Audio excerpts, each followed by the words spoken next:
Part 2. You will hear a guide at a farming museum talking to a group of visitors. First, you have some time to look at questions 11 to 14.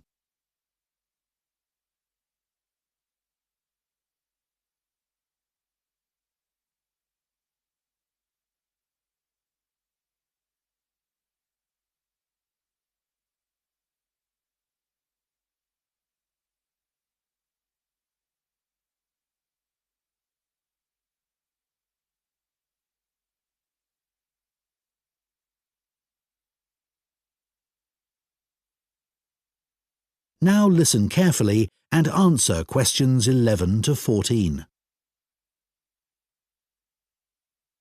Good morning, everyone, and welcome to the Museum of Farming Life. I understand it's your first visit here, so I'd like to give you some background information about the museum and then explain a little about what you can see during your visit.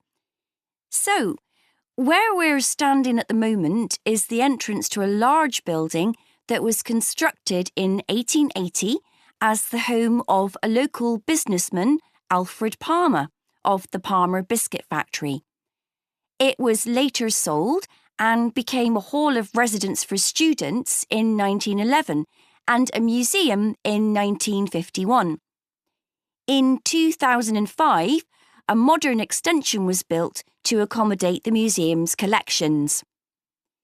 The museum's owned by the university, and apart from 2 rooms that are our offices, the university uses the main part of the building. You may see students going into the building for lessons, but it's not open to museum visitors, I'm afraid.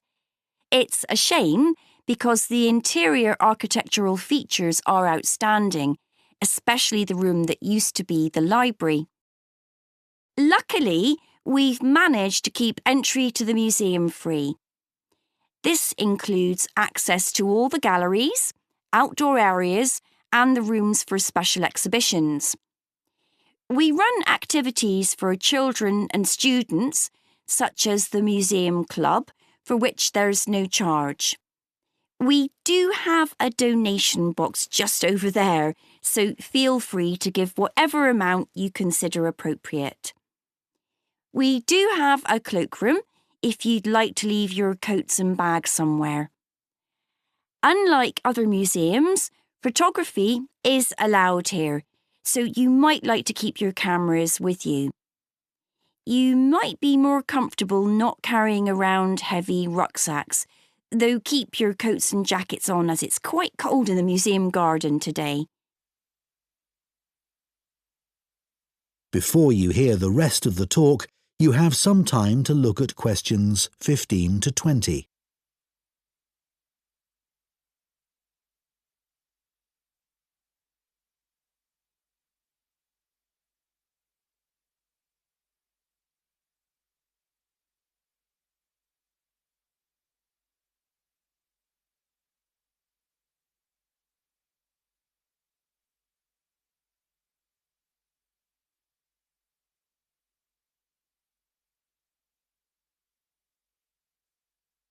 Now listen and answer questions 15 to 20. I'd like to tell you about the different areas of the museum. Just inside and outside the main gallery, we have an area called 4 Seasons. Here, you can watch a 4-minute animation of a woodland scene. It was designed especially for the museum by a group of young people on a film studies course, and it's beautiful. Children absolutely love it, but then so do adults. The main gallery is called Town and Country.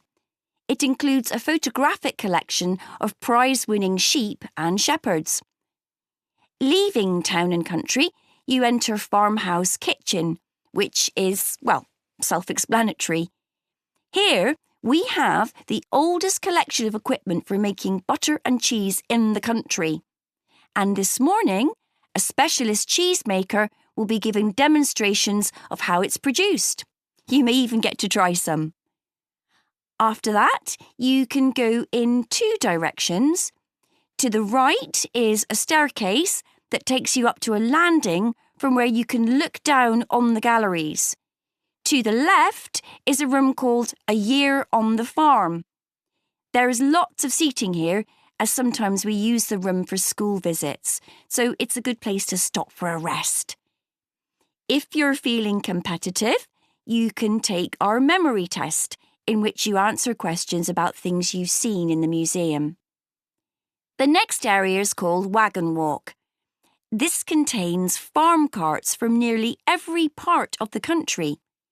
It's surprising how much regional variation there was. Beside the carts are display boards with information about each one. The carts are old and fragile, so we ask you to keep your children close to you and ensure they don't climb on the carts. From Wagon Walk, you can either make your way back to reception or go out into the garden, or even go back to take another look in the galleries.